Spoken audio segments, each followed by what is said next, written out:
Hey folks, welcome back. Today we're going to make a chocolate and creme de menthe marshmallow.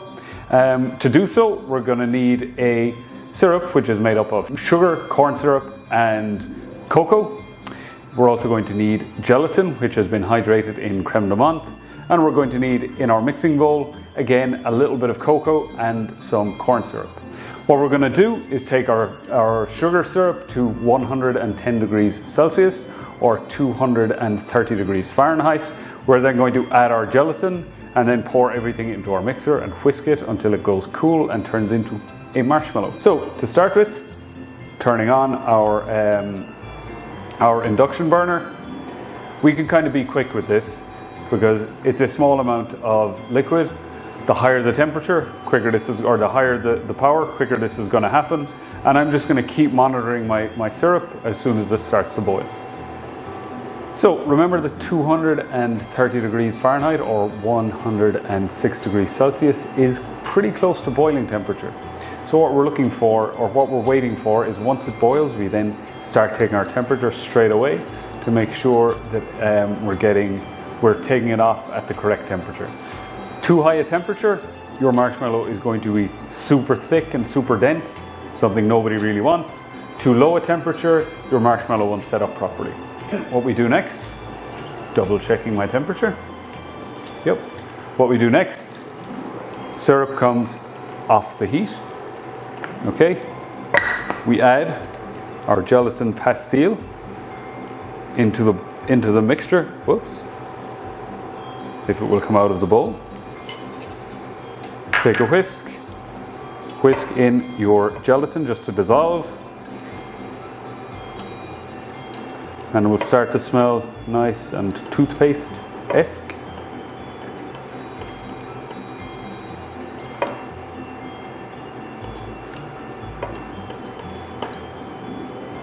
Once your liquid has heated your gelatin enough to melt it in, we can then pour everything into our bowl.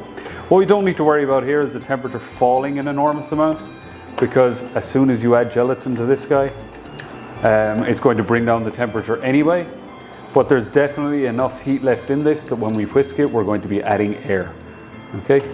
I then pour in my mixture. And any excess gelatin will just break up as we start to whisk. Whisk gently.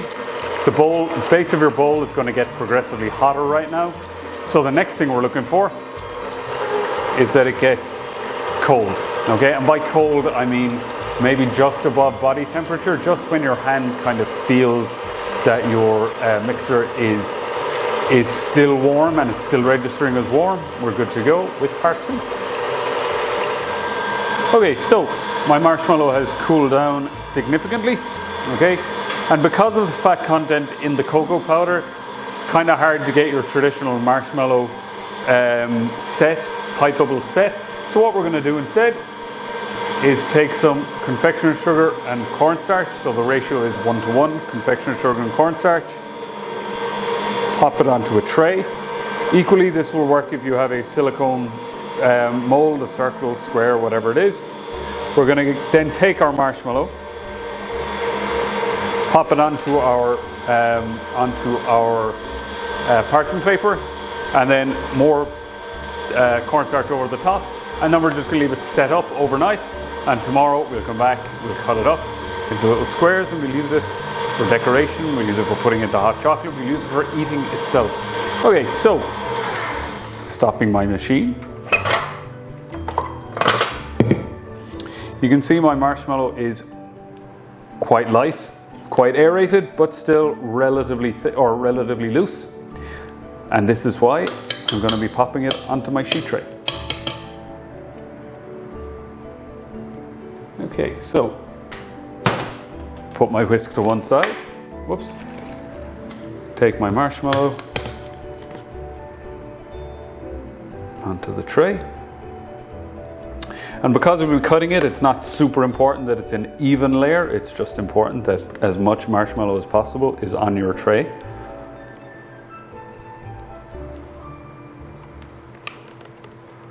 And once we are there,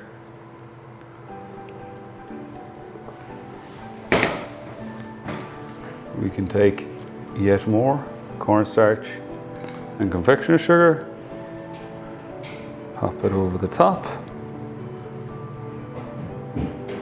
like so. This has two effects. It will dry out your marshmallow, and it will also help to contain it so it doesn't spread out all over your tray. Okay, cool. Thanks guys. We will see you tomorrow.